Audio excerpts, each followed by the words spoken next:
Hey everybody, welcome back to Gideon Stuff, and welcome to a discussion video. Today we're going over a topic that was brought up to me by a member of the community, Zach. You guys are very familiar with Zach. He sent a lot of stuff to the channel, but he asked me a question in a comment that I thought was something maybe worth talking about. I'm not sure I have a whole lot to say. But you guys know me. I can ramble, so I imagine I'll think of some things to say here. But I do think it's an interesting question, and it is something that I've seen a lot of people talk about online recently, and some people have some opinions about it. So I'm going to go ahead and just read Zach's comment to start off with. He says, Gideon, I have a question or a topic I want to ask you about. What are your thoughts in general on other knife YouTubers designing knives? I didn't realize this was such a controversial topic, but I realize that some people are not okay with this. I don't know if you would ever think about doing a video discussing this topic. Well, here we are discussing the topic, so got that part answered. What are your thoughts on knife tubers or even just regular working folk getting involved in designing knives? Or do you think this is something left to the professional knife makers and knife companies? I myself, as you know, incidentally kind of threw my own hat in the ring. Yeah, he did. He actually had a knife design made by a very good knife company. He designed the Lone Star. If you guys are familiar with that knife. You've got two knives by Mike Imler. I do. We'll talk about one of them here in a second. He was a knife reviewer turned knife designer who was mentored under the tutelage of Elliot Williamson of Ferrum Forge Knife Works. For the longest time, I even thought that knife reviewers should stick to reviewing knives. I did have to eat a bit of crow over the last few years. Yeah, so I think there's actually a couple of things to break down in this comment, but I think we'll tackle the maybe overarching question first. What do I think about knife tubers designing knives? That's fine. I don't really care. That's the short answer. That's the short answer. We can dive into, I guess, some complexities with that, but I think a lot of that is involved in some of the other questions that I see being asked here. Number one, what are your thoughts on knife tubers or even just regular working folk getting involved in designing knives? Anyone can be a knife designer. Do I think this is something that we need to leave up to the professional knife makers and knife companies? No, absolutely not. And especially when it comes to knife companies, the number one purpose that these companies have is to sell products, right? And so they don't care much about designing something outside the scope of, can it make us money? And so when you say, regular working folks designing knives and, throw the knife tubers in there, I think the real reason that a regular person would design a knife is because they don't think there's a knife on the market for them. And if you have an idea for something and you want to try and get it made, go for it, right? If there's a gap in the market that you want to fill, by all means, if you can do it, right? A lot of times these big companies will have dedicated designers on their teams, obviously, right? They've got people who, have experience in design in general. They'll have people that have experience in knife design. But I think a lot of times too, these companies can be a little bit unimaginative with their designs. Do you guys remember where, a couple of years ago, everything that came out from Civivi and Wii and Simcut looked exactly the same? Like every single model looked like nearly identical, drop point blades with a fuller in them. Super boring. They basically made the same knife a dozen times at different price tiers. Just kind of corporate slop was what I thought a lot of that was. Now, there's still a lot of corporate slop coming out of Wii and Civivi and a lot of companies, but I think Wii and Civivi have kind of started to diversify a little bit of their catalog some more. And I think part of that has actually come from getting more voices, not necessarily on their team, like it's not people they have hired permanently, but getting more perspectives on knives in their catalog. That was a horrible sentence. It's all going to be horrible sentences tonight, guys. It's after work. It's late. No thinky. Not that I, particularly bright anyways, but, The next part of that question that I want to address is, should we leave knife design up to the professionals? Everyone starts somewhere, right? And so, you don't become a professional. You're not born a professional, right? Anyone can become a professional. So the average Joe can just start designing knives, get them made, and eventually they'll become a professional knife designer, down the road. And so everyone starts somewhere. Now, there is a big difference between being a knife designer and a knife maker. And I want to make that very, very clear right now. I think anyone can be anyone can be a knife maker too, right? But being a knife maker takes more work and skill than just being a knife designer. Anyone can sit down and sketch out a knife, but being able to sketch out a knife and then build that knife the way you imagined it, that takes a lot of skill. And I think that in some ways, the fact that we have, let's call them unskilled designers, being able to release their knives as products that people can buy is a cool thing. It is very easy these days to get a knife design made. You got to put up some money, right? But it's very easy for you to get knives made. If you find a company that you like, you can contact them, partner with them, say, hey, here's my knife plan. I drew this up. Maybe I modeled it in some software. Send it over to them and they say, oh, yeah, we can turn this into a product. You pay them, you get your product, you sell it on Kickstarter, right? It's very, very easy to do that. And I think that can be a good thing. I applaud people who have a vision and make it a reality. You don't have to do everything by yourself, but I do want to make it clear that knife making and knife designing are very, very different things. So for the rest of this video, right, where we're purely talking about knife designing. We'll touch on knife making here in a second because I think it kind of plays a role in some people's perspective on knife tubers making knives, but making and designing, completely different things. All right, so let's talk about Mike Imler, just because Zach brought this comment, or brought him up specifically in this comment. I do have 2 knives made by him. Actually, do I have both of them right here? I don't think so. I think I've only got one of them. But one of them is my Artisan Cutlery Sea Snake. Awesome, awesome knife. And the other one is actually the Wee Knives Stonefish, which was sent to the channel by Zach. Yeah, Mike Imler started off as a knife reviewer. Awesome channel. He doesn't really post very much on YouTube anymore. I was a big fan of his channel. I'm a big fan of a lot of his knife designs. I think he's got a good language. Again, Zach mentioned that he was tutored under some of the guys behind Ferrum Forge, and I can see that a lot in his designs with the big forward choils, some of the choices he makes with ergonomics, and his blade shapes as well. I think that knife reviewers have a very unique perspective on the knife world, because not only are we fans of knives, like we're enthusiasts, we are collectors. Knife viewers gotta start somewhere. They start as a collector, and then we kind of decide, you know what? I like this hobby so much, I'm going to start talking about it online. So we start talking about knives online, and there's a little bit of responsibility that comes with that, right? We're recommending knives to people.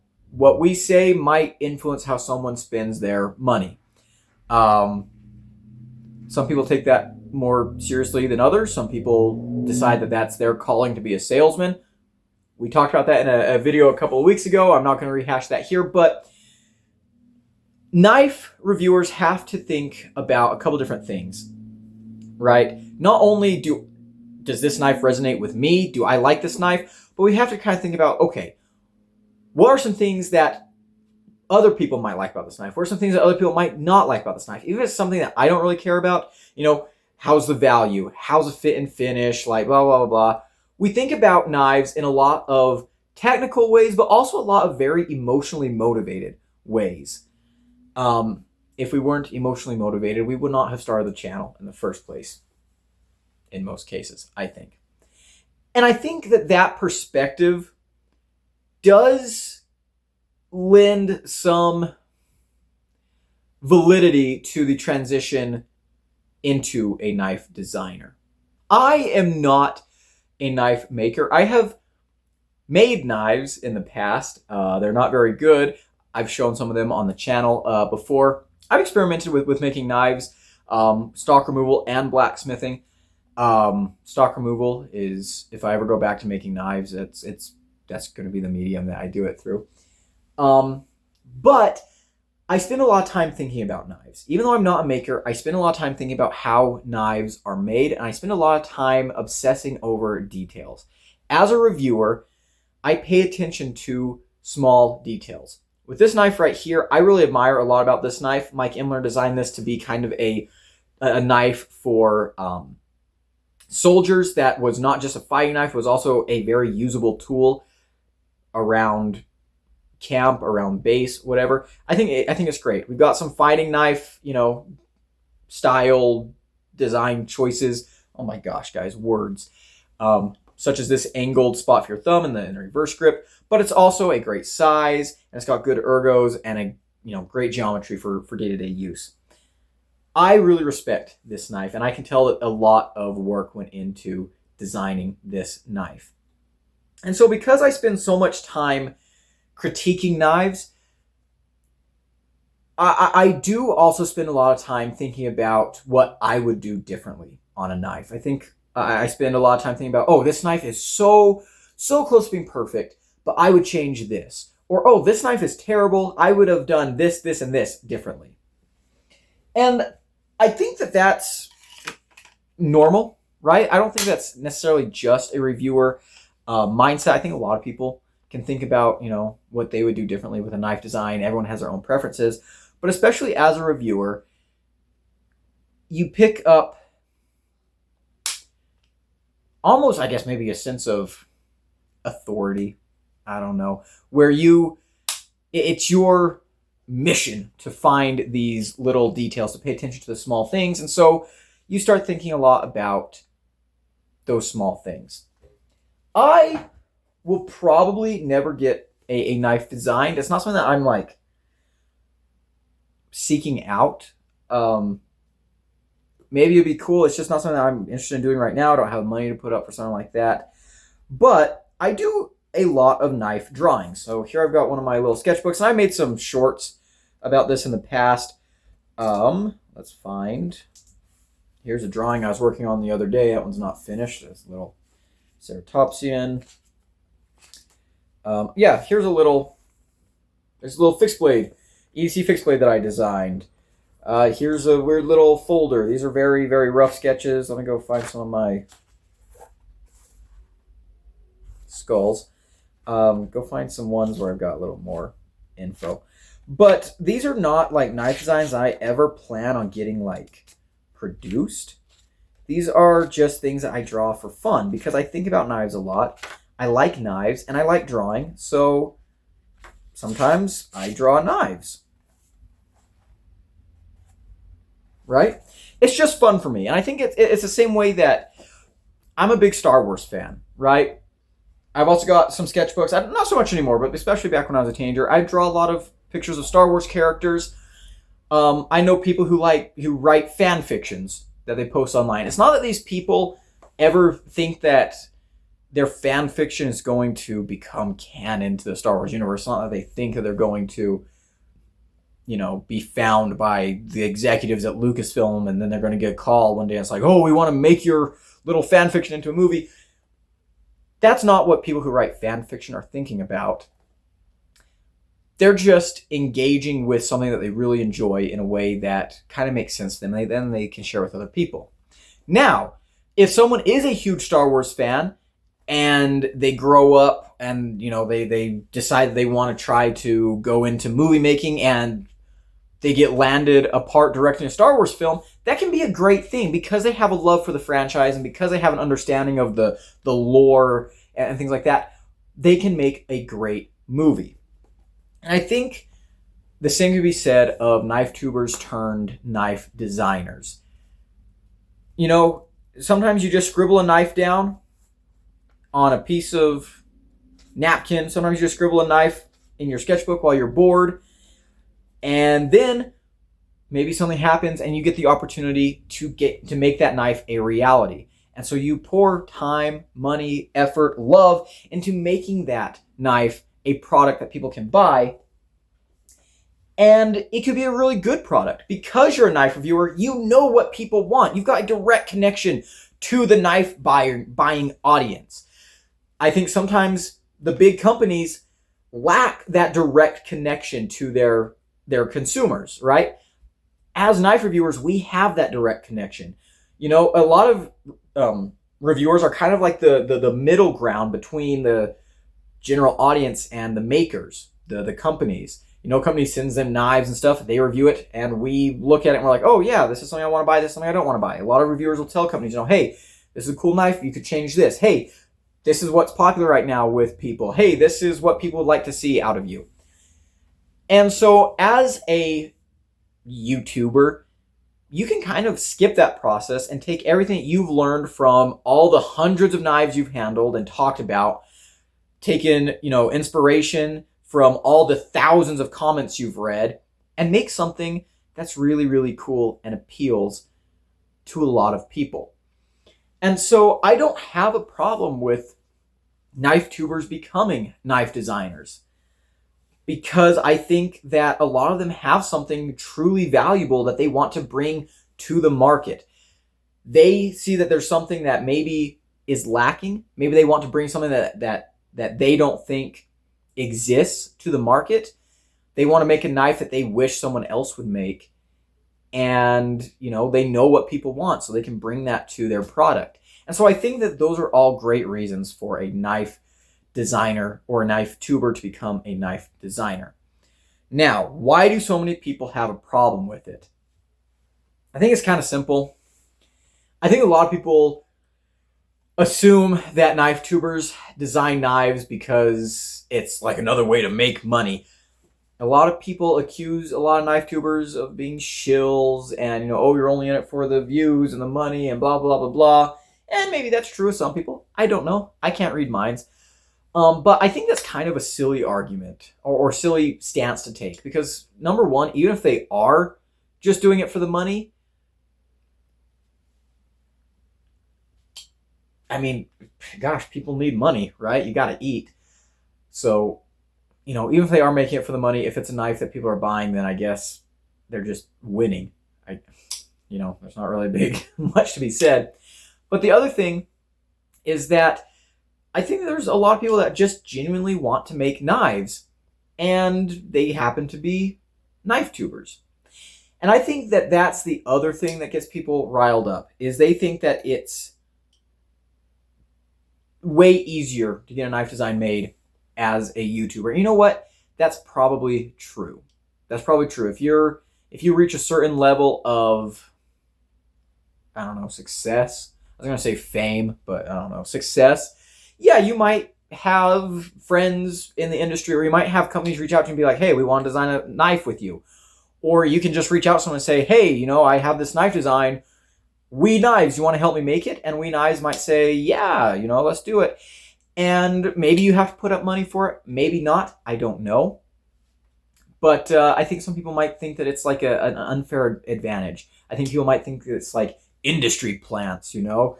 Oh, they're getting the big YouTubers to make knife designs.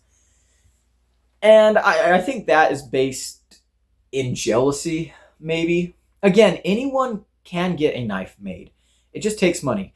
I do know how, like, it takes about $10,000, let's say $12,000 to make a batch of, you know, whatever. I've talked to people about this. And of course, prices vary on OEMs and how many you're getting done and what the materials are. But, you know, it takes a chunk of change. But if you put up the money, you can make a knife design. You can get a knife design of your choosing made. And I think a lot of people don't like that, who might be makers. So that's the next criticism I think I want to tackle, is I've heard several knife makers, not designers, express disdain at YouTube knife designers, and I think we all know who they are. But and I think for them, they consider it to be lazy and like a shortcut, maybe. Oh, they didn't have to learn how to make a knife; they just drew it on a piece of paper and had we make it for them, and they might feel like it's, I don't know, an insult to the art or something like that. Again, I don't read people's minds. I can't read people's minds. If I could, I wouldn't be here.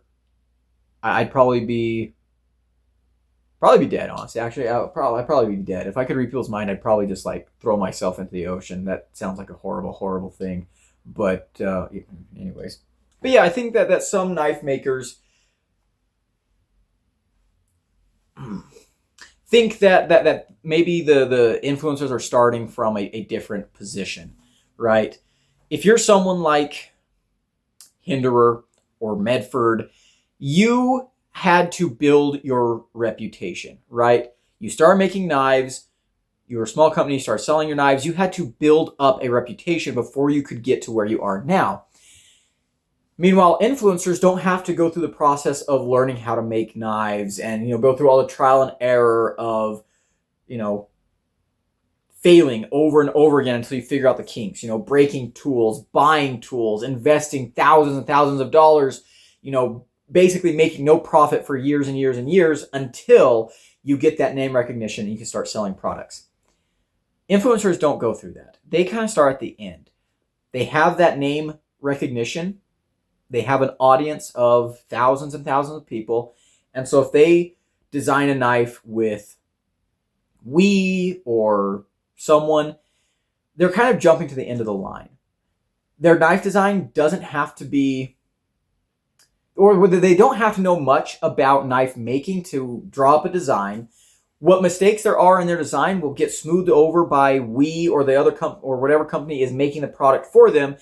And then they don't even really have to do the marketing, really. We'll make the knife, and then they'll say, hey, look, I designed a knife with we, and they've already got a huge audience who's going to be paying attention to that and will buy the product. And so the influencer doesn't really take a lot of risk.